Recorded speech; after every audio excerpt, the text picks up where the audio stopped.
সুপ্রিয় শিক্ষার্থীরা, সরকারি এডওয়ার্ড কলেজ পাবনার পক্ষ থেকে সকলকে স্বাগত জানাচ্ছি স্নাতক সম্মান চতুর্থ বর্ষের theory of relativity and cosmology কোর্সের অনলাইন ক্লাসে।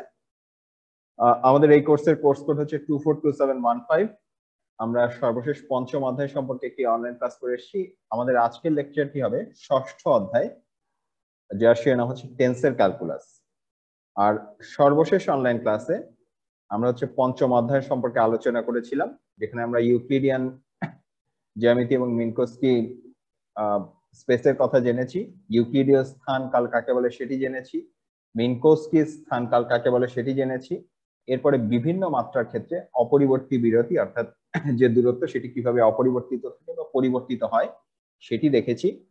এরপরে আমরা হচ্ছে বিশ্ব রেখা নামে একটি ধারণা পেয়েছি, যেখানে স্থান সদিশ কাকে বলে, কাল সদিশ কাকে বলে এবং আলোক সদিশ লেখচিত্র কাকে বলে সেটি আমরা জেনেছি। আমরা আলোক শঙ্কু সম্পর্কে জেনেছি এবং সবশেষে বিভিন্ন কাঠামোয় সঠিক সময় বা ইংরেজিতে যাকে বলে প্রপার টাইম বলতে কি বোঝায় সেটি আমরা জেনেছি। তাহলে আজকের এই অনলাইন ক্লাসে আমরা হচ্ছে ষষ্ঠ অধ্যায় নিয়ে আলোচনা করব, অর্থাৎ যেটির শিরোনাম হচ্ছে টেন্সের ক্যালকুলাস। ঠিক আছে, এখন টেন্সের ক্যালকুলাসের ক্ষেত্রে প্রথমেই আমরা ইউক্লিডীয় স্থান এবং মিনকোস্কি স্থান সম্পর্কে এর আগের দিন জেনে এসেছি। এখন আমরা হচ্ছে ইউক্লিডীয় স্থান এবং অইউক্লিডীয় স্থান অর্থাৎ ইংরেজিতে যেটাকে বলে ইউক্লিডিয়ান স্পেস এবং নন ইউক্লিডিয়ান স্পেস, তাদের সম্পর্কে একটু ধারণা লাভ করব। তোমরা হচ্ছে কার্টেসীয় স্থানাঙ্ক ব্যবস্থা সম্পর্কে জানো, যেখানে আমরা সাধারণত এক্স ওয়াই জেড ইত্যাদি তিনটি পরস্পর লম্ব অক্ষের সাহায্যে অর্থগোনাল তিনটি অক্ষ ব্যবস্থার সাপেক্ষে যে কোনো একটি বিন্দুকে নির্দিষ্ট করি। ঠিক আছে, এক্স ওয়াই জেড এর মান দ্বারা ধরো 1 2 3 একটি স্থানাঙ্ক, এটি একটি বিন্দু নির্দেশ করে, 2 5 6 আরেকটি বিন্দু, সেটি আরেকটি বিন্দু নির্দেশ করে। এইভাবে বিভিন্ন দিকে আমরা বিভিন্ন বিন্দুকে নির্দেশ করতে পারি। এখন এটি যখন দ্বিমাত্রিক কিংবা ত্রিমাত্রিক ক্ষেত্রে, বিশেষ করে যখন আমরা দ্বিমাত্রিক ক্ষেত্রেই যদি আসি, দ্বিমাত্রিক একটি তলের ক্ষেত্রে দুটি বিন্দুকে যখন আমরা সংযোগ করতে যাই, দুটি বিন্দুকে সংযোগ করে আমরা এটি বহু কাল ধরে জেনে এসেছি জ্যামিতিতে, যে কোনো দুটি বিন্দুর মধ্যে যে দূরত্ব রয়েছে সেটিকে আমরা যদি একটু আঁকতে যাই, তার মধ্যে ন্যূনতম দূরত্ব সবসময় তাদের একটি সরল রেখা। এই যে এখানে যদি এমন হয় যে এখানে একটি বিন্দু আছে, ধরলাম এটি হচ্ছে এ বিন্দু, এখানে আরেকটি বিন্দু আছে, এটি হচ্ছে বি বিন্দু। ঠিক আছে, এখন এই দুই বিন্দুর মধ্যে দূরত্ব বিভিন্ন ভাবে মাপা যেতে পারে। কেউ হয়তো এমন একটি পথ দিয়ে যেতে পারে, কেউ হয়তো এমন একটি পথ দিয়ে যেতে পারে, এমন বিভিন্ন পথে কিন্তু এ থেকে বিতে যাওয়া যেতে পারে। কিন্তু এই যত রকম পথ আঁকা সম্ভব তার মধ্যে ন্যূনতম পথ যেটা হবে সেটা হবে ঠিক এই বরাবর।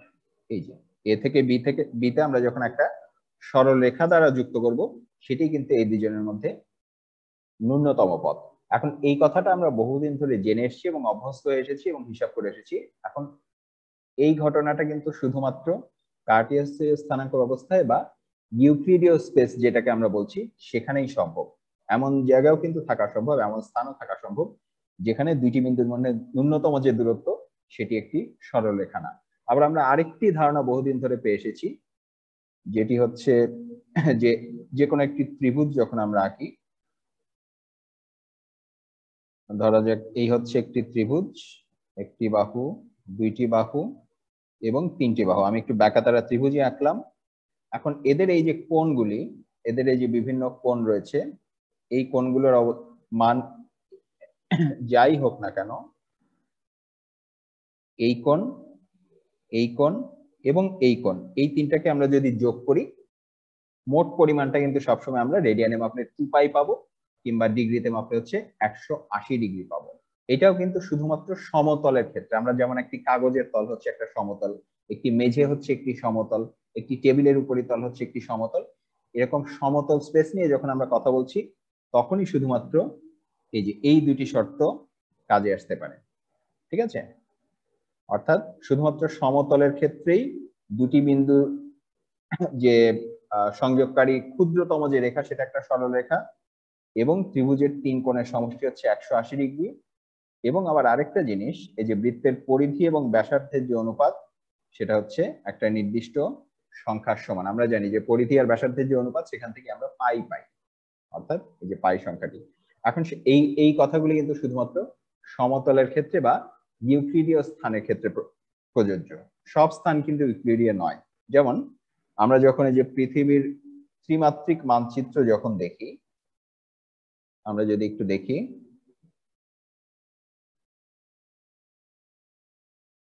এই যে আমরা যখন একটা গ্লোব দেখি, গ্লোবের অবস্থা কেমন?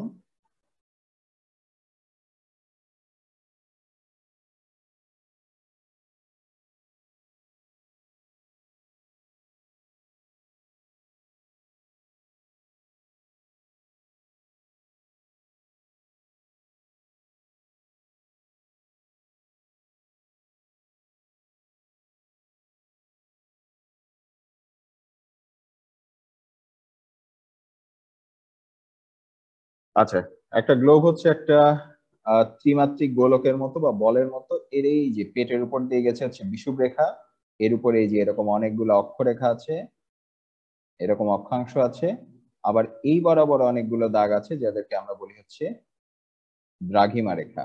মোটামুটি পৃথিবীর চেহারা হচ্ছে এরকম। এখন পৃথিবীতে একটা গোলাকার বস্তু, একেবারে নিখুঁত গোলক না হলেও গোলাকার একটা অবস্থা।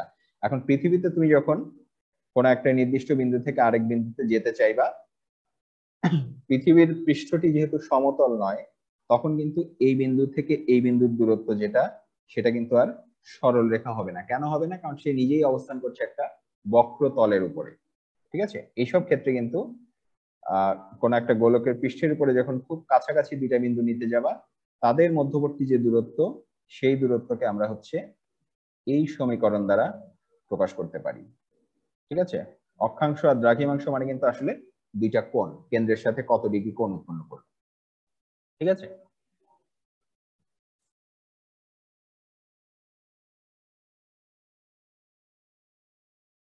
আচ্ছা যারা এসেছো এই পর্যন্ত কি সবাই বুঝতে পেরেছো? জি স্যার। এই পর্যন্ত কিন্তু সব আগের পুরানো জিনিস, মোটামুটি ক্লাস 6 এ যে জ্যামিতি শিখে এসেছিলে এই পর্যন্ত সেই ক্লাস 6 এর জ্যামিতি। কিন্তু এইবার আমরা হচ্ছে একটু 4th ইয়ারের নতুন যে ধারণা সেটাতে ঢুকে যাব, সেটাতে প্রবেশ করব। ঠিক আছে,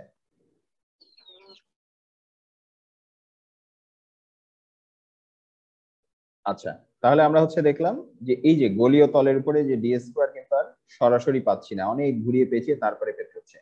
এখন আমরা যদি একটু দেখি, এই যে যখন খুব ক্ষুদ্র দূরত্বে যখন বর্গ নেওয়া হয়, তখন ক্ষুদ্র স্থানাঙ্কের অপরিবর্তিত যে দ্বিঘাত ফাংশন পাওয়া যায় বা সমসত্ব বা হোমোজিনিয়াস যে ফাংশনটা পাওয়া যায়, তখন সেটাকে বলা হচ্ছে মেট্রিক স্পেস বা রিমান স্পেস, বা অনেক বাংলায় লেখার সময় রাইমান স্পেস লেখা হয়েছে।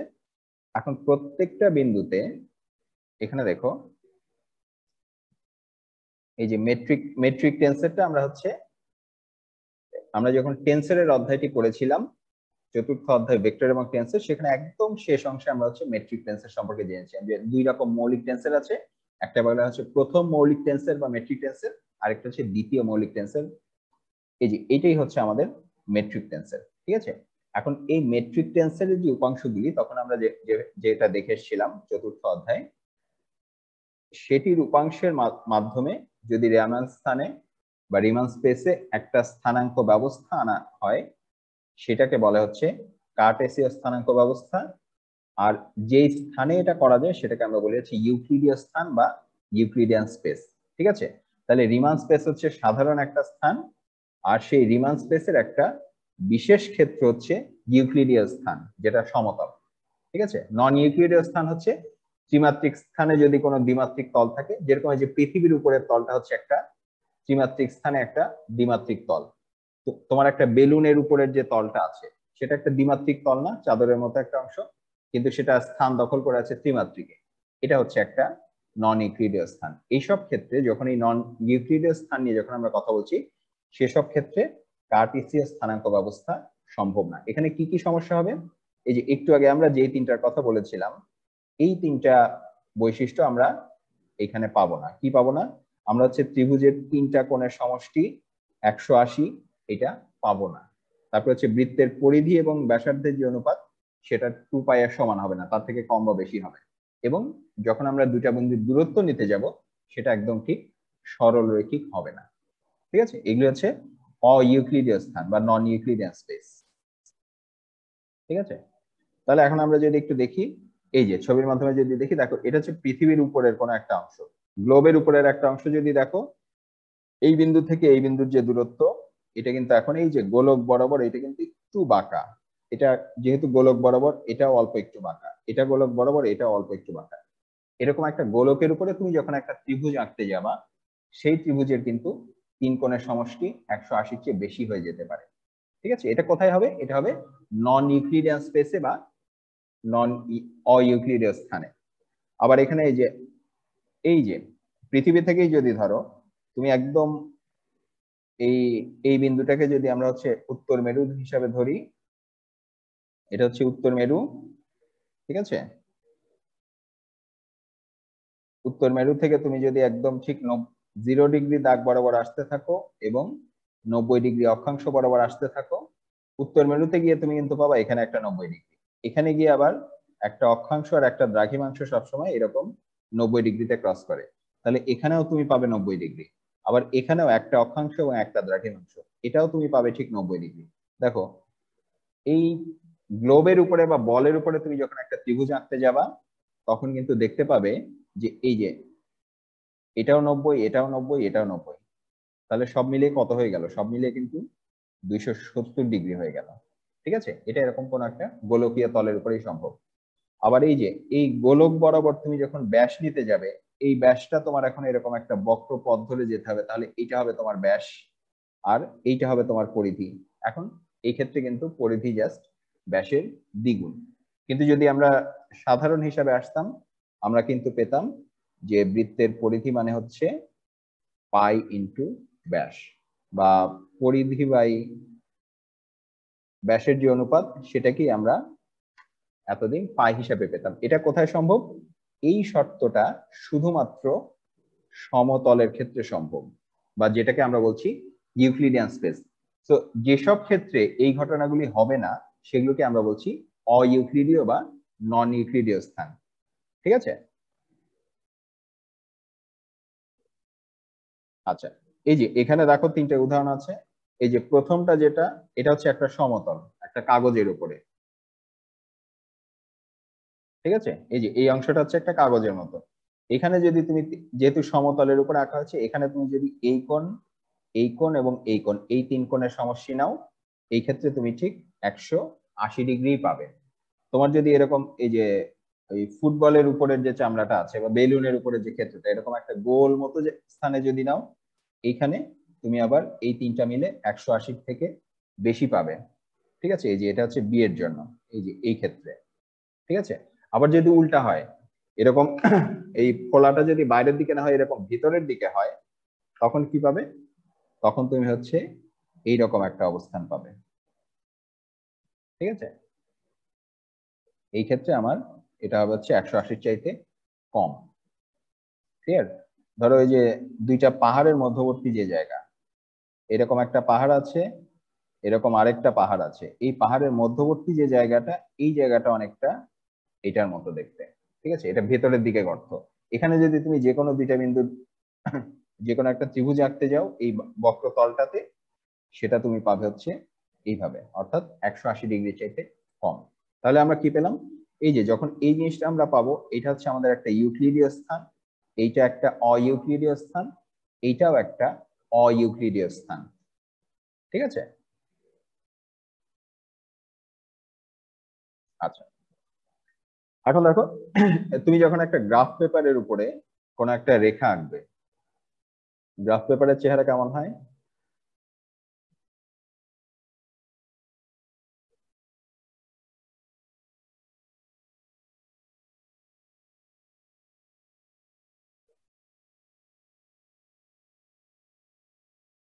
একটা গ্রাফ পেপার দেখতে হচ্ছে এমন,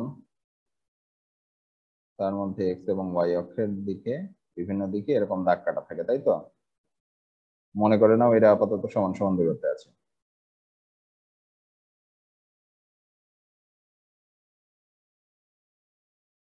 এই সাধারণভাবে একটা গ্রাফ পেপারের চেহারা হয় হচ্ছে এমন। ঠিক আছে, এখন তুমি গ্রাফ পেপারের উপরে যখন একটা রেখা আঁকবে, গ্রাফ পেপারের উপরে তুমি যদি যে কোনো একটা বিন্দু নাও, ধরো এই একটা বিন্দু নিলে আর এই একটা বিন্দু নিলে, ঠিক আছে, এখান থেকে যখন এদের যে ন্যূনতম দূরত্ব, এটা অবশ্যই একটা সরল রেখা, এবং এখানে যে স্থানাঙ্কটা আমরা পাচ্ছি সেটা অবশ্যই কার্টেসীয় স্থানাঙ্ক, সে কারণে এটা হচ্ছে একটা ইউক্লিডীয় স্থান। এখন যদি এমন হয় যে তুমি হচ্ছে এই গ্রাফ পেপারটাকে, যে সোজা সোজা ছিল না, তুমি যদি এই যে এরকম একটা গ্রাফ পেপার ছিল, এই গ্রাফ পেপারটাকে তুমি যদি এবার এইরকম করে ভাঁজ করে ফেলো, যে আমরা অনেক সময় কাগজ গোল করে পাকিয়ে রাখি না, এরকম করে যদি ভাঁজ করে ফেলো, এখন এই দাগগুলিও, গ্রাফ পেপারের দাগগুলিও তখন এরকম বেঁকে যাবে না, তখন এটা হয়ে গেল হচ্ছে এটা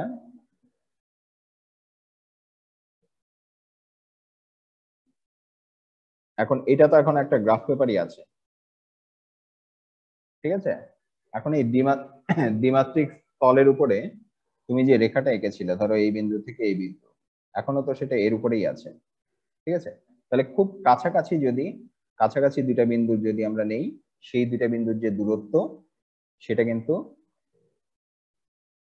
এই যে dx square plus dy square দ্বারাই প্রকাশ করা যাবে। এই যে এটা যদি ডিএক্স হয় আর এটা যদি ডিওয়াই হয়, তাহলে এই যে এই ত্রিভুজে, যেহেতু এরা দুজন পরস্পর লম্ব, তাহলে আমরা পাবো হচ্ছে dx square plus dy square, এইটা হবে হচ্ছে আমার ডিএস স্কোয়ার, পিথাগোরাসের উপপাদ্যের মতো, ঠিক আছে।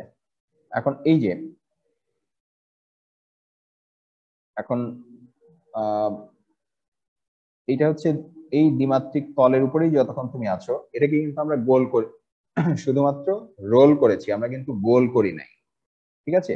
সে কারণে এখনো কিন্তু এই বরাবর দূরত্বটা এরকমই থাকবে, এটা আগে যেরকম ছিল তখনও এটা ক্ষুদ্রতম দূরত্বই আছে, এবং সেটা দ্বিমাত্রিক তলেই আছে। এটা কিন্তু বেলুনের মতো কিংবা আমাদের হচ্ছে পৃথিবী যেরকম গোল সেরকম গোলীয় অবস্থানে কিন্তু চলে যায়নি, এটা হচ্ছে একটা সিলিন্ডারের মতো অবস্থানে চলে আসছে। সে কারণে এটা এখনো তোমার ওই ইউক্লিডীয় বৈশিষ্ট্য বা কার্টেসীয় বৈশিষ্ট্যই বজায় রাখতে পারবে, ঠিক আছে।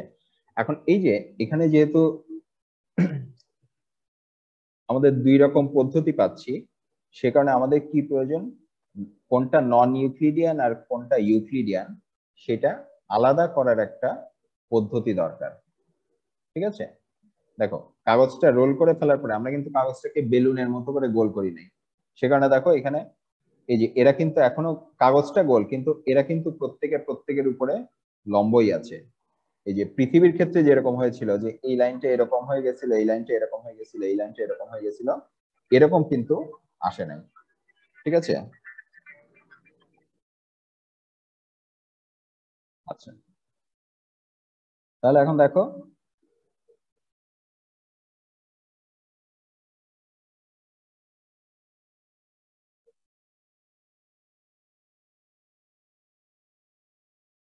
আচ্ছা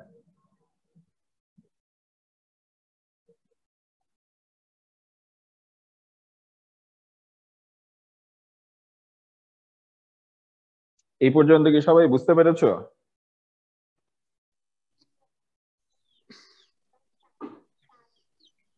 এই পর্যন্ত কি সবাই বুঝতে জি স্যার। পেরেছো? আজকের বুঝতে পারছি। ব্যাপারটা কিন্তু খুব সহজে বুঝতে পারার মতো না, কারণ এর আগে যখন আমরা কার্টেসীয় স্থানাঙ্ক অবস্থায় করে এসেছি, সেটা আমাদের খুবই পরিচিত, সেই হিসাবপত্র আমরা বহু বছর ধরে করে আসছি, সেটা চট করে আমাদের মাথায় আসে। কিন্তু যেটা অইউক্লিডীয় স্থান, সেটা কিন্তু আমরা খুব নিয়মিতভাবে অভ্যস্ত না, এটা কল্পনা করাটাও একটু মুশকিল, ঠিক আছে। আচ্ছা, বুঝে থাকলে খুবই ভালো। তাহলে এখন আমাদের দেখো স্যার কি একটা সমস্যা। প্রশ্ন। হ্যাঁ বলো। স্যার, অইউক্লিডীয় স্থানে যে 180 ডিগ্রির কোণ হবে, ওইটা স্যার কত মাত্রায় হবে? মাত্রা বলতে কি বোঝাচ্ছ?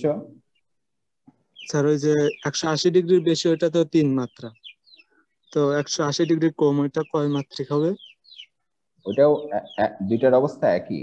এই যে এখানে কি বলেছিলাম, এখানে বলেছিলাম যে এটা কিন্তু ত্রিমাত্রিক স্থানে কোন একটা দ্বিমাত্রিক তল। এখন ত্রিমাত্রিক স্থানে তুমি যখন একটা দ্বিমাত্রিক তল রাখবা, সেটা এখন বাইরের দিকে, ওই যে ব্যাপারটা অনেকটা উত্তল এবং অবতলের মতো, ঠিক আছে। সেটা বাইরের দিকেও ফুলে উঠতে পারে, যেরকম হচ্ছে এই যে এই অংশটা, এই যে পৃথিবীর এই যে এরকম ভাবে হতে পারে, আবার এই ভেতরের দিকেও গর্ত হয়ে যেতে পারে। ঠিক আছে, যখন এরকম বাইরের দিকে হবে তখন সেখানে তুমি 180 থেকে বেশি পাবা, আর যদি ভেতরের দিকে চেপে যায় তখন তুমি পাবে হচ্ছে 180 চাইতে কম। ঠিক আছে, আর যদি একদম সমতল থাকে তাহলে হচ্ছে ঠিক 180 এরকম। ঠিক আছে, খেয়াল করো এখানে তলটা কিন্তু দ্বিমাত্রিক আর স্থানটা হচ্ছে ত্রিমাত্রিক। ক্লিয়ার? ঠিক আছে, তুমি হচ্ছে একটা একটা কাপড় নিয়ে বা যেটাকে বাঁকানো যায় তার উপরে একটা হচ্ছে বিভিন্ন ভাবে বাঁকিয়ে নিজে এঁকে দেখো। নিজে নিজে দেখলে ধরো একটা গোল কিছুর উপরে বসাও, তার উপরে এঁকে দেখো, তুমি হচ্ছে 180 চেয়ে বেশি পাবে। আবার তুমি হচ্ছে একটা গর্তের মতো জায়গার মধ্যে ওটাকে ভাঁজ করে ভেতরের দিকে ঢুকিয়ে দেখো, তখন আবার 180 থেকে কম পাবে। ঠিক আছে, এই জিনিসগুলি বাবা ছবি দেখে বোঝানো মুশকিল বা শুধুমাত্র বলে বলে বোঝা মুশকিল। নিজে একটা কাগজকে বিভিন্ন দিকে ভাঁজ করে দেখো, তাহলে জিনিসটা চোখের সামনে ভাসবে। ঠিক আছে, এই জিনিস পড়ে হয় না, বুঝেছো? তুমি বাঁকাতে পারবে এরকম একটা তল নাও, একটা কাপড় নাও বা একটা নরম কিছু নাও, তারপরে সেটাকে বিভিন্ন জায়গায় বসিয়ে তার উপরে লাইন টেনে দেখার চেষ্টা করো যে লাইন গুলো কেমন আসে। ঠিক আছে, এক ক্ষেত্রে তুমি হচ্ছে এরকম বাইরের দিকে বাঁকানো লাইন পাবে, এটা কিন্তু স্ট্রেট লাইন ওই ওই তলের উপরে। এটাও কিন্তু সরল রেখা ওই তলের উপরে, তল বরাবর।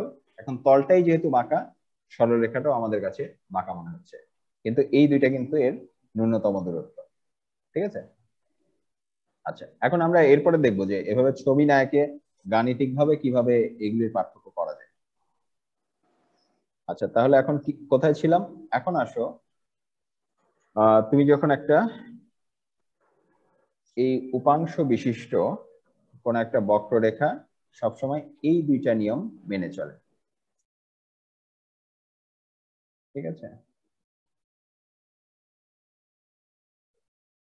আচ্ছা এর আগে আমরা হচ্ছে এখন যখন টেন্সর পড়ে এসেছিলাম বিভিন্ন রকম টেন্সর দেখে এসেছিলাম, তার মধ্যে একটা বিশেষ টেন্সের নাম ছিল ক্রোনেকার ডেল্টা, ক্রিস্টোফেলের প্রতীক। এই যে এই জিনিসটা, ঠিক আছে, এটা আমরা হচ্ছে টেন্সরে একবার দেখে এসেছি, টেন্সের অধ্যায় মূলত আছে।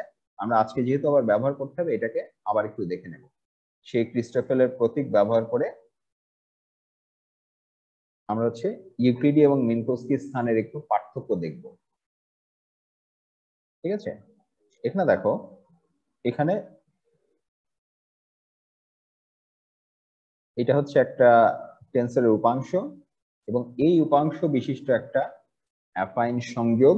অ্যাফাইন সংযোগ মানে হচ্ছে এমন একটা, অ্যাফাইন স্পেস মানে হচ্ছে এমন একটা স্পেস যেখানে তোমার আদি বিন্দুটা নির্দিষ্ট নয়, অর্থাৎ একটা ভেক্টরকে তুমি বিভিন্ন অবস্থানে প্লেস করতে পারো। ঠিক আছে, কোনো নির্দিষ্ট মূল বিন্দু যেখানে নাই, এক একজনের কাছে মূল বিন্দুটা এক এক স্থানে হতে পারে, অর্থাৎ তুমি একটা ভেক্টরকে বিভিন্ন স্থানে অবস্থান করাতে পারবে, এরকম স্পেসকে বলা হচ্ছে অ্যাফাইন স্পেস।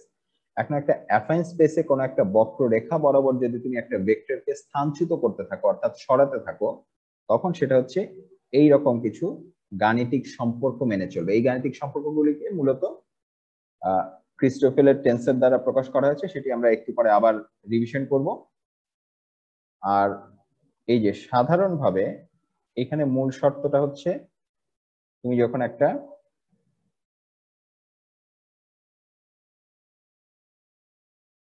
এই যে যদি একটা কার্টেসীয় স্থানাঙ্ক ব্যবস্থা হয়ে থাকে বা ইউক্লিডীয় স্থান হয়ে থাকে, তখন আমরা অবশ্যই মেট্রিক টেন্সরের যে উপাংশ অর্থাৎ প্রথম মৌলিক টেন্সরের যে উপাংশ, সেই উপাংশগুলো ধ্রুব থাকবে। এই যে দেখো জি আই কে সমান সমান ডেল্টা আই কে, তার মানে কি, তার মানে আমরা মেট্রিক টেন্সরটা পরিবর্তন করার পরেও তার উপাংশ কিন্তু একই আছে। ঠিক আছে, জি এর ক্ষেত্রেও যা আছে ডেল্টার ক্ষেত্রেও একই আছে। এবং এই ক্ষেত্রে এটা আমরা সব শেষে গিয়ে দেখব যে এই ক্ষেত্রে হচ্ছে এই অংশটা এবং এই অংশটা শূন্য হয়ে যাবে। ঠিক আছে, এখন এইবারে একটু একটা বিশেষ জিনিস খেয়াল করো, এটা হচ্ছে সমাকলন যোগ্যতার যে বৈশিষ্ট্য, যে কোনো একটা সব বিন্দুতে যদি সমান্তরাল ভেক্টরগুলোর একই উপাংশ থাকে, তখন এই অ্যাফাইন সংযোগ হচ্ছে, আমরা বলে থাকি এটা সমাকলন যোগ্য। ঠিক আছে, এবং ইউক্লিডীয় স্থানের ক্ষেত্রে কোনো একটা অ্যাফাইন স্পেস বা অ্যাফাইন সংযোগ সবসময় সমাকলন করা যায়। ঠিক আছে, এখানে এই জিনিসটা কথায় বোঝা একটু মুশকিল, আমরা একটু ছবির মাধ্যমে দেখি। এখানে কি বলা হয়েছে যে যখন সকল বিন্দুতে সমান্তরাল ভেক্টরের একই উপাংশ থাকে তখন হচ্ছে সেটা সমাকলন যোগ্য হয়। ঠিক আছে, এটা আমরা একটু ছবির মাধ্যমে দেখবো একটু পরে।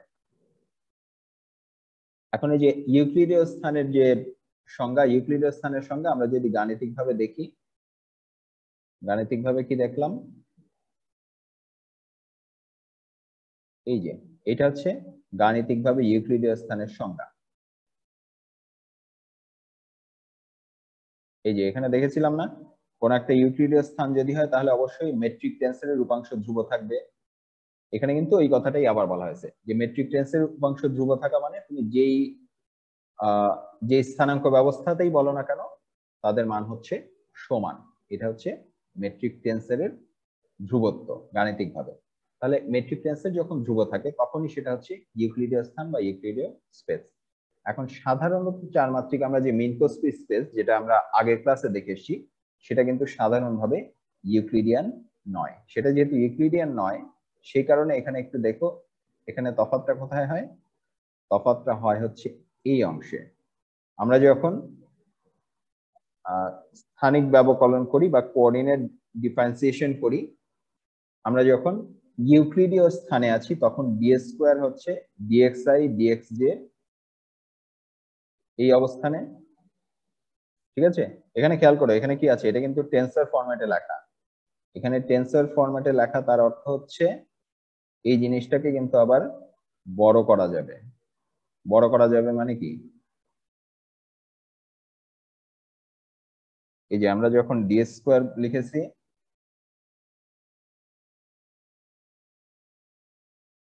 এখানে যে ডি স্কোয়ার লিখেছি এটা আসলে dx1 dx1 plus dx2 dx2 plus এরকম করতে করতে আসতে থাকবে, বা যেটাকে আমরা এর আগে হচ্ছে দেখেছি dx square plus dy square plus dz square, এই আকৃতিতে দেখেছি না এর আগে, এই যে একটা দূরত্বের রাশিমালা। এই যে এখন এক্স ওয়াই এবং জেড দিয়ে লিখলে আমাদের একটু চেনা চেনা লাগে, এই কথাটাই কিন্তু এখানে টেন্সরের মাধ্যমে লেখা হয়েছে। ঠিক আছে, এই যে ডিএক্সআই ডিএক্সজেড মানে আই এবং জেড এর মান পরিবর্তন হতে থাকবে এবং তাদের উপরে একটা কি হবে, সাম হবে, যোগ হতে থাকবে। আমরা যে আইনস্টাইনের সাম কনভেনশন পড়ে এসেছি না, এই যে এরকম জিনিস থাকলে সেটা হচ্ছে যোগ হতে থাকবে। এখন এই যে ডিএক্সআই ডিএক্স আই মানে হচ্ছে একই ধরনের, যে এই যে 1 এর সাথে 1, 2 এর সাথে 2, 3 এর সাথে 3, এইভাবে একই ধরনের গুলা যেগুলো রিপিটেড ইন্ডেক্স থাকে সেগুলা যোগ হতে থাকবে। এখন এই ক্ষেত্রে খেয়াল করো, এই ক্ষেত্রে আমাদের কাহিনী হচ্ছে এটা কিন্তু গ্রেটার দ্যান অর ইকুয়াল 0, অর্থাৎ এটা আমরা বহুদিন ধরেই জেনে আসি যে ইউক্লিডিয়ান স্থানের ক্ষেত্রে আমাদের এটা কিন্তু ধনাত্মক। ঠিক আছে,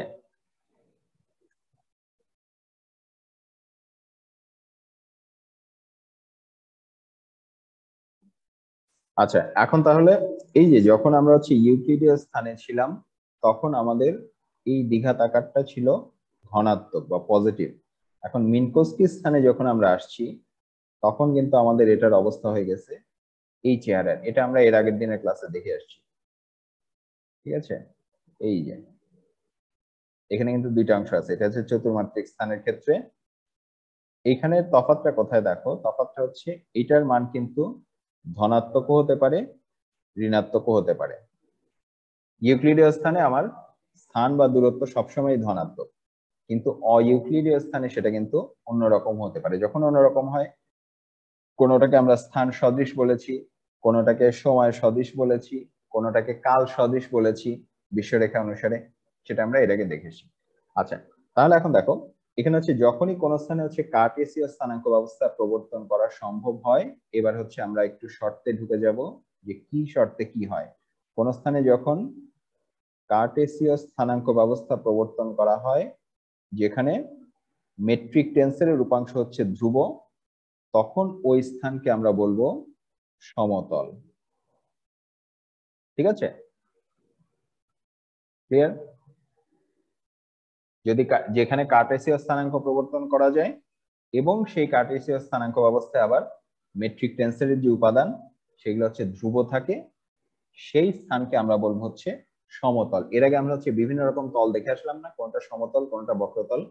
এখন বারবার আমাদের তো কাগজ কাপড় ইত্যাদি ভাঁজ করে দেখা সম্ভব না, আমরা হচ্ছে কোনো একটা গাণিতিক উপায় চাচ্ছি, যে আমরা একটা গাণিতিক হিসাব করব, হিসাব করে জেনে যাব যে হ্যাঁ এটা সমতল কিংবা এটা সমতল না। ঠিক আছে, তাহলে ফ্ল্যাটনেসের বা স্থানের যে সমতলতা সেটাকে আমরা মেট্রিক টেন্সের যে উপাংশ দ্বারা সেটিকে দ্বারা চিহ্নিত করতে পারি। এবং খেয়াল করো, এর আগে আমরা যেই সমতলের কথা বলে এসেছিলাম সেটা কিন্তু শুধুমাত্র দ্বিমাত্রিক তলের জন্য প্রযোজ্য ছিল। আমরা প্রথম দিকে যে ছবিগুলো দেখে আসছিলাম, যে পৃথিবীর উপরিতল কিংবা একটা বেলুনের উপরিতল কিংবা একটা বলের উপরিতল কিংবা একটা পাহাড়ের যে ঢাল, এগুলি কোনোটা কিন্তু প্রত্যেকটা কিন্তু একটা দ্বিমাত্রিক তল। কিন্তু আমরা যখন মিনকোস্কি স্থানে চলে আসছি, দুঃখিত, আমরা যখন টেন্সর ব্যবহার করে এটা বলছি, টেন্সরের ক্ষেত্রে আমাদের সুবিধা কি, এখন কিন্তু আমরা যে কোনো মাত্রা এটা বলতে পারবো, যে কোনো মাত্রা হিসাব করতে পারবো। অর্থাৎ আমরা ত্রিমাত্রিক চতুর্মাত্রিক, একটু আগে হচ্ছে মাত্রার কথা একজন জিজ্ঞাসা করেছিলে, আমাদের প্রথম উদাহরণগুলো কিন্তু শুধুমাত্র 2 মাত্রার জন্য প্রযোজ্য ছিল। কিন্তু যখন আমরা হচ্ছে টেন্সর নিয়ে আসলাম, এবার কিন্তু আমাদের এবার আর এই সমতলতার সাথে এবার কিন্তু আমাদের নির্দিষ্ট কোনো মাত্রায় আটকে থাকার প্রয়োজন নেই। ঠিক আছে, আমরা যে কোনো মাত্রায় এখন সাধারণভাবে একটা সমতল না অসমতল সেটা নির্ণয় করতে পারবো। ঠিক আছে, আচ্ছা, তাহলে আমরা হচ্ছে এবার একটু ইউক্লিডীয় এবং মিনকোস্কি স্থানের পার্থক্যটা দেখে আসি। এই যে এখানে কি কি বলা হয়েছে, এখানে আমরা চিরায়ত জ্যামিতি, অর্থাৎ এতদিন আমরা যে জ্যামিতি শিখে এসেছি, চিরায়ত জ্যামিতির যে মৌলিক স্থান এটাই হচ্ছে ইউক্লিডীয় স্থান। আমরা এতদিন যে জ্যামিতি পড়ে এসেছি 9, 10 থেকে বা ক্লাস 6 থেকে, সেটা আসলে মূলত সমতল জ্যামিতি, বা এটাই হচ্ছে আসলে ইউক্লিডীয় জ্যামিতি। এই ক্ষেত্রে আমরা স্থানাঙ্ক হিসাবে এক্স ওয়াই এবং জেড কে ব্যবহার করি। ঠিক আছে, এই ক্ষেত্রে দুটি ঘটনার যে বিরতি অর্থাৎ সময়ের যে পার্থক্য সেটা হচ্ছে অপরিবর্তী। আচ্ছা, এরপরে এখন এটা যে কোনো কাঠামোয় টি প্রাইম সবসময় টি, অর্থাৎ ইউক্লিডীয় স্থানাঙ্কের ক্ষেত্রে আমাদের কিন্তু সময়ের কোনো হেরফের হয় না, অর্থাৎ সময়কে আমরা যেরকম পরম ধরে আসতাম, এক্ষেত্রে এটার অবস্থা হচ্ছে তেমন। আর এইখানে হচ্ছে এর মূল যে বৈশিষ্ট্য, যে তুমি যখন দুটি সংখ্যার দূরত্ব নিতে যাবে, দুটি অবস্থানের দূরত্ব নিতে যাবে, সেটা সবসময় ধনাত্মক। ঠিক আছে, অর্থাৎ ডিএস স্কোয়ার সবসময়, যেটাকে আমরা ডিএক্সআই এর সাম হিসাবে দেখি, অর্থাৎ dx square plus dy square plus dz square, এই আকারে যখন প্রকাশ করি, এর মধ্যে কিন্তু কোনো আই নাই, অর্থাৎ কোনো জটিল অংশ নাই। সে কারণে এই অংশটা সবসময় ধনাত্মক। ঠিক আছে, এখন এই যে ইউক্লিডীয় স্পেসের যে বৈশিষ্ট্য, তার মোটামুটি বিপরীত বৈশিষ্ট্যগুলো হচ্ছে মিনকোস্কি স্পেস বা মিনকোস্কি স্পেস টাইমের। এটা হচ্ছে এই ক্ষেত্রে আমরা কি পেয়েছিলাম, এই ক্ষেত্রে আমরা পেয়েছিলাম হচ্ছে সাধারণ জ্যামিতির যে 3 মাত্রিক স্থান সেটি। আর এখানে আমরা কি পাবো, এখানে আমরা পাবো হচ্ছে 3 মাত্রিক ইউক্লিডীয় স্থান, তার সঙ্গে আরেকটা মাত্রা যোগ হবে, সেটা হচ্ছে কাল। এটা আমরা এর আগের ক্লাসে দেখে এসেছি। তাহলে মিনকোস্কি স্পেসের যে স্থানাঙ্ক, আগে দেখো আমরা এক্স ওয়াই জেড দিয়ে শেষ করে দিতাম, এখন এক্স ওয়াই এবং জেড এর সঙ্গে আবার টি এর একটা স্থানাঙ্ক আনতে হবে, এবং টি কে আবার যেহেতু আমাদের দৈর্ঘ্যের মাত্রায় সমন্বয় করতে হবে, সে কারণে টি কে আমরা সি দ্বারা গুণ করে দৈর্ঘ্যের মাত্রায় নিয়ে আসি। ঠিক আছে, আর দুটি ঘটনার যে বিরতি, যেটাকে হচ্ছে লরেঞ্জ বিরতি বলা হয় এই ক্ষেত্রে, সেটা অপরিবর্তী। এই ক্ষেত্রে কিন্তু স্থান এবং কাল পরস্পর নির্ভরশীল, অর্থাৎ তুমি কোন প্রসঙ্গ কাঠামোয় আছো সেটাই ঠিক করে দিবে যে তোমার সময়টা কেমন হবে। অর্থাৎ এখানে সময় হচ্ছে নির্ভরশীল, সময় কিন্তু এটার মতো পরম না। ঠিক আছে, আর মিনকোস্কি স্পেসের ক্ষেত্রে এই যে এই অনুসারে যেহেতু আমরা ডিএক্স পাই, এবার কিন্তু এটার মান ধনাত্মকও হতে পারে ঋণাত্মকও হতে পারে, অর্থাৎ সময়ের যে ব্যবধান সেটা স্থান সদৃশ হতে পারে, সময় সদৃশ হতে পারে। ঠিক আছে, তাহলে এই হচ্ছে আমাদের ইউক্লিডীয় এবং মিনকোস্কি স্থানের যে পার্থক্য সেটি। ঠিক আছে, তাহলে আজকের ক্লাস এখানেই শেষ করি।